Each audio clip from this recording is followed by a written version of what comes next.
कहते हैं कि यूं ही नहीं मिलती राहों को मंजिल, एक जुनून सा दिल में जगाना पड़ता है।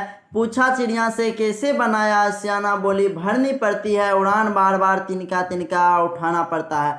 हाँ तो नमस्कार मेरे प्यारे साथियों, मैं अजय यादव आप सभी का बहुत बहुत स्वागत करता हूँ आपके अपने परिवार AY ऑनलाइन एकेडमी पर। आज के इस वीडियो में हम बिहार बोर्ड क्लास 12th के हिस्ट्री के चैप्टर 3 जिसका नाम है बंधुत्व, जाति तथा वर्ग और आरंभिक समाज के सभी VVI ऑब्जेक्टिव क्वेश्चन को करेंगे, जो आपके एग्जाम 2025 के लिए काफ़ी महत्वपूर्ण है। तो बिना देरी के जो है वीडियो को स्टार्ट करते हैं और आप लोग वीडियो को अंत तक जरूर देखेगा, क्योंकि आज के इस वीडियो का और इस चैप्टर का प्रश्न जो है वो काफ़ी इंपॉर्टेंट है। तो चलिए वीडियो को स्टार्ट करते हैं। तो चैप्टर है आपका कि बंधुत्व, जाति तथा वर्ग और आरंभिक समाज। इसका पहला प्रश्न है आपका कि निम्न में से कौन सा विवाह अच्छा नहीं माना गया है। यह देखिए इसी वर्ष के एग्जाम में पूछा गया है 2024 के एग्जाम में। तो इसका सही उत्तर हो जाएगा आपका असुर। असुर विवाह को जो है अच्छा नहीं माना जाता, वैसे सुनने से भी अजीब लगता है ना। तो असुर विवाह जो है यह अच्छा नहीं माना जाता। ऑप्शन डी जो है इसका सही उत्तर हो जाएगा, आप लोग याद रखिएगा। इसके बाद आपका अगला प्रश्न है 2 नंबर का कि उपनिषदों की संख्या कितनी है। तो 108 है। ऑप्शन बी जो है इसका सही उत्तर हो जाएगा। यह भी इसी वर्ष के एग्जाम में पूछा गया प्रश्न है। और उपनिषद के रचनाकार कौन है, तो महर्षि वेद व्यास जी हैं। और महाभारत के रचनाकार कौन है, तो वो भी महर्षि वेद व्यास जी हैं। रामायण के लेखक कौन है, तो महर्षि वाल्मीकि जी हैं। और रामचरितमानस के लेखक कौन है, तो तुलसीदास जी है। इन सभी प्रश्नों को आप लोग अच्छे से याद रखिएगा। इसके बाद आपका अगला प्रश्न है 3 नंबर का कि सर्वाधिक प्राचीन स्मृति ग्रंथ है, वह है मनुस्मृति। ऑप्शन सी जो है इसका सही उत्तर हो जाएगा। इसके बाद आपका अगला प्रश्न है 4 नंबर का कि महाभारत का समालोचनात्मक संस्करण किसने तैयार किया। तो यह क्या था, V.S. सुक्थांकर ने। ऑप्शन सी जो है इसका सही उत्तर हो जाएगा। इसके बाद आपका अगला प्रश्न है 5 नंबर का कि महाभारत के किस पर्व में महाभारत युद्ध के कारणों का उल्लेख किया गया है। तो यह किया गया है आदि पर्व में। ऑप्शन बी जो है इसका सही उत्तर हो जाएगा। इसके बाद आपका अगला प्रश्न है 6 नंबर का कि कुंती और निषादी लघु कथा की रचना किसने की। तो यह क्या था, महाश्वेता देवी ने। ऑप्शन बी जो है इसका सही उत्तर हो जाएगा। इसके बाद आपका अगला प्रश्न है 7 नंबर का कि माता के नाम से पुत्रों के नामकरण की परंपरा किस राजवंश में प्रचलित थी। तो यह जो है सातवाहन राजवंश में प्रचलित थी। ऑप्शन डी जो है इसका सही उत्तर हो जाएगा।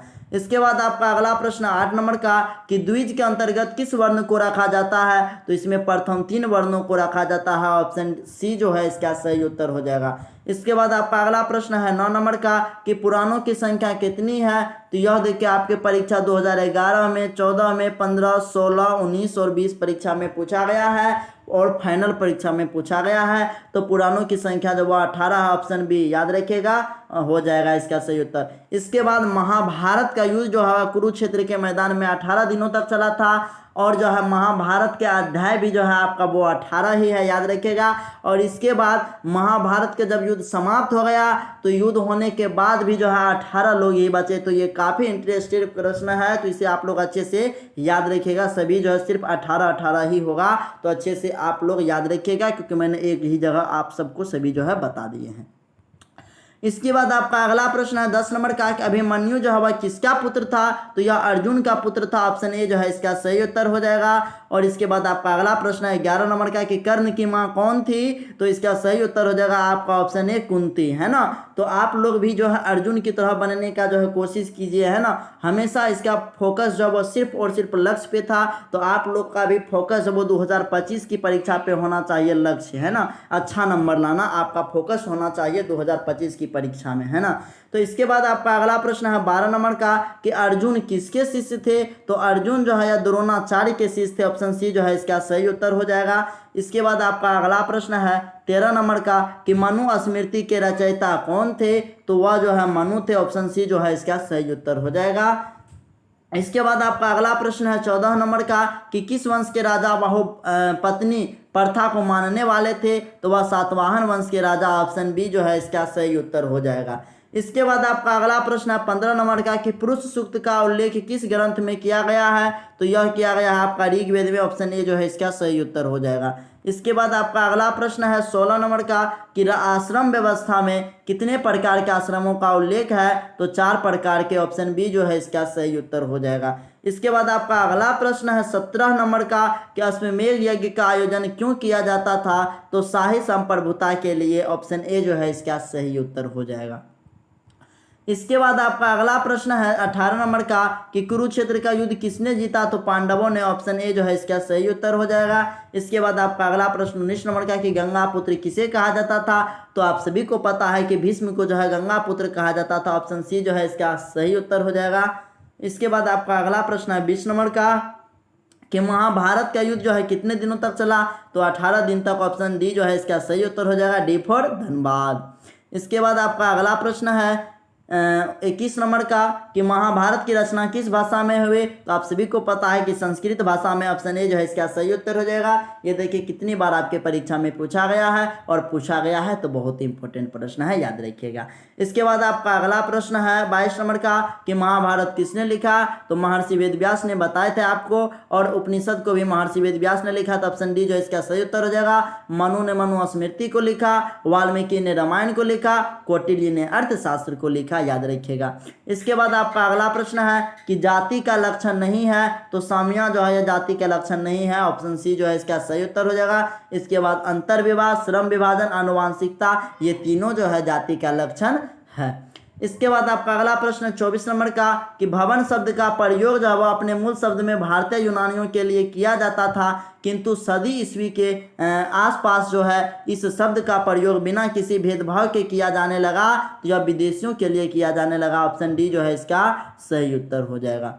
इसके बाद आपका अगला प्रश्न है 25 नंबर का कि किस काल में वर्ण व्यवस्था वंशानुगत जाति में परिवर्तित हो गई, तो यह उत्तर वैदिक काल में, ऑप्शन ए जो है इसका सही उत्तर हो जाएगा। इसके बाद आपका अगला प्रश्न 26 नंबर का कि गोत्र किसका सूचक था, तो यह जो है प्रत्येक उपजाति के सामान्य पूर्वज का सूचक था, ऑप्शन ए जो है इसका सही उत्तर हो जाएगा।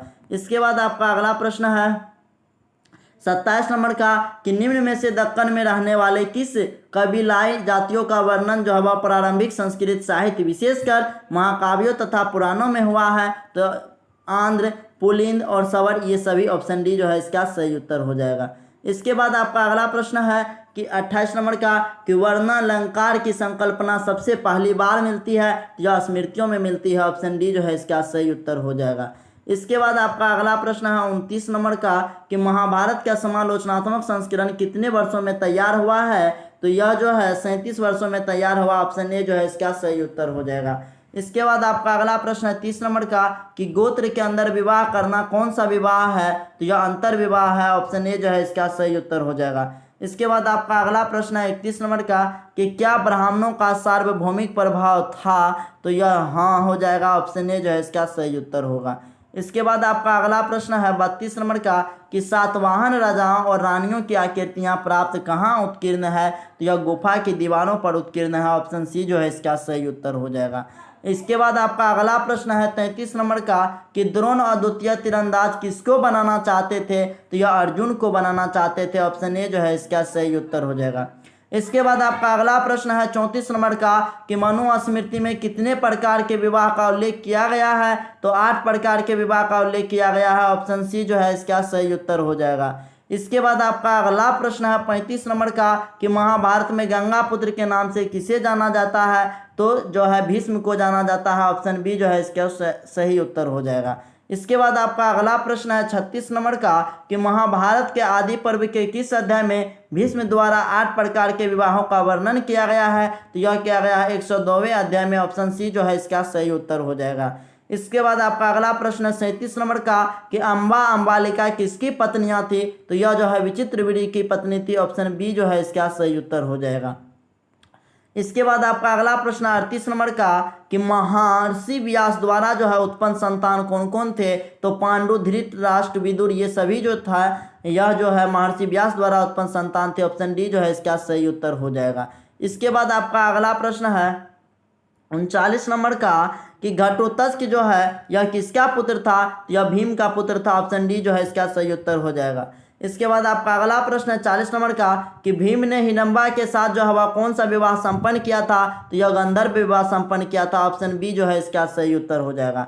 इसके बाद आपका अगला प्रश्न 41 नंबर का कि द्रौपदी किसकी पत्नी थी? तो अर्जुन, नकुल, सहदेव इन सभी की पत्नी थी। ऑप्शन डी जो है इसका सही उत्तर हो जाएगा। इसके बाद आपका अगला प्रश्न है 42 नंबर का कि कर्मण्येवाधिकारस्ते मां फलेषु कदाचन, यह श्रीमद् भगवत गीता के किस अध्याय में जो है वह वर्णित है? यह द्वितीय अध्याय में वर्णित है। ऑप्शन बी जो है इसका सही उत्तर हो जाएगा। और इसका अर्थ जो होता है वो यह होता है कि आपको सिर्फ और सिर्फ जो है वो कर्म करने से मतलब है, बिना फल की चिंता किए हुए, क्योंकि फल देने का काम जो वह सिर्फ भगवान का होता है। बस आप अपना कर्म जो है वो करते रहिए। इस अध्याय में इसी के बारे में जो है चर्चा किया गया है। इसके बाद आपका अगला प्रश्न है 43 नंबर का कि श्रीमद् भगवत गीता के महत्व पर किसने विचार व्यक्त किए हैं? तो महात्मा गांधी भी विचार व्यक्त किए हैं, विवेकानंद जी भी किए हैं, बाल गंगाधर तिलक ने भी किए हैं। तो इन सभी ने, ऑप्शन डी जो है इसका सही उत्तर हो जाएगा।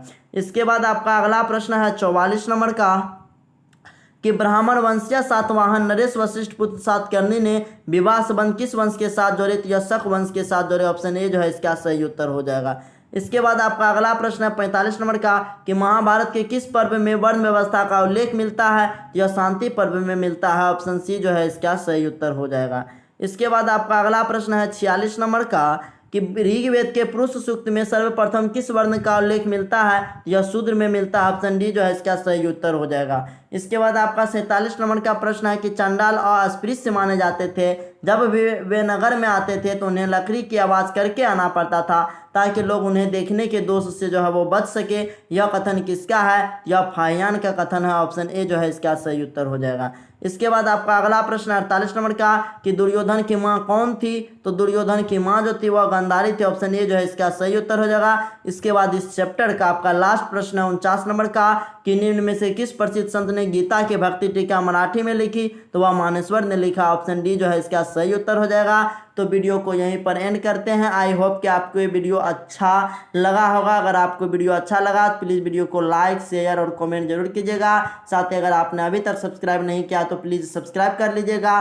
तो जय हिंद, मिलते हैं आपसे नेक्स्ट वीडियो में। तब तक के लिए